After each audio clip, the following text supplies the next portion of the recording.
দর্শক, এখন ময়মনসিংহ থেকে আমাদের সাথে যুক্ত হচ্ছেন প্রতিনিধি আতাউর রহমান জুয়েল। তার কাছে আমরা জানবো নির্বাচনী প্রচার প্রচারণার খবর।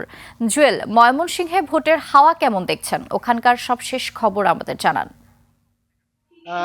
ধন্যবাদ নির্জনা। আসলে আমরা যেটা লক্ষ্য করছি, নির্বাচনী আমেজ চারদিকে ছড়িয়ে পড়েছে। প্রার্থীরা ভোটারের দ্বারে দ্বারে ঘুরে ফিরছেন, ভোট প্রার্থনা করছেন এবং দিচ্ছেন নানা প্রতিশ্রুতি। আমি এখন যেখানে অবস্থান করছি এটি ময়মনসিংহ ৭ ত্রিশাল আসন। এখানে ৬ জন প্রার্থী নির্বাচনে প্রতিদ্বন্দ্বিতা করছেন। এর মধ্যে বিএনপি মনোনীত প্রার্থী রয়েছেন ডাক্তার মাহবুর রহমান লিটন এবং বিএনপি পরিবারের আরেকজন প্রার্থী যিনি স্বতন্ত্র প্রার্থী হিসেবে নির্বাচন করছেন আনোয়ার সাদাত। এছাড়া রয়েছেন জামাত থেকে মনোনীত প্রার্থী আসাদুজ্জামান সোহেল।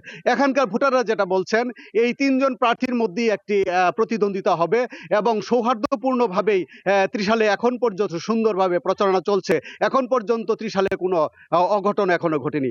আমি যেখানে অবস্থান করছি আমার পাশে বেশ কিছু ভোটার রয়েছেন যাদের কাছে আমি একটু জানতে চাইবো যে এই আসনে আপনারা নির্বাচনী প্রচারণা কেমন দেখছেন প্রার্থীদের মধ্যে এবং কি অবস্থা আপনাদের? বিসমিল্লাহির রহমানির রহিম। আলহামদুলিল্লাহ, ময়মনসিংহ ৭ ত্রিশাল আসনে এখন পর্যন্ত সুষ্ঠু এবং ভালো একটি পরিবেশ বিদ্যমান আছে। আমরা আশা করব এই পরিবেশটা, এই শান্তিপূর্ণ অবস্থান যেন আমাদের সামনে বিদ্যমান থাকে।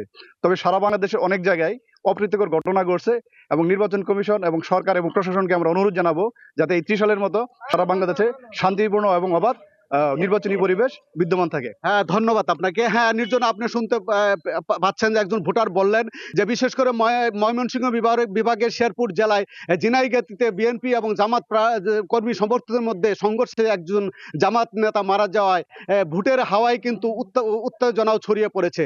তাই ভোটাররা যেটা বলছেন যে নির্বাচন কমিশন সেটা নিয়ন্ত্রণে আসবেন এবং সুন্দর একটা পরিবেশ তৈরি করলেই তারা ভোট কেন্দ্রে গিয়ে পছন্দের প্রার্থীকে তারা বেছে নেবেন। এই ছিল ময়মনসিংহ নির্বাচনের সর্বশেষ।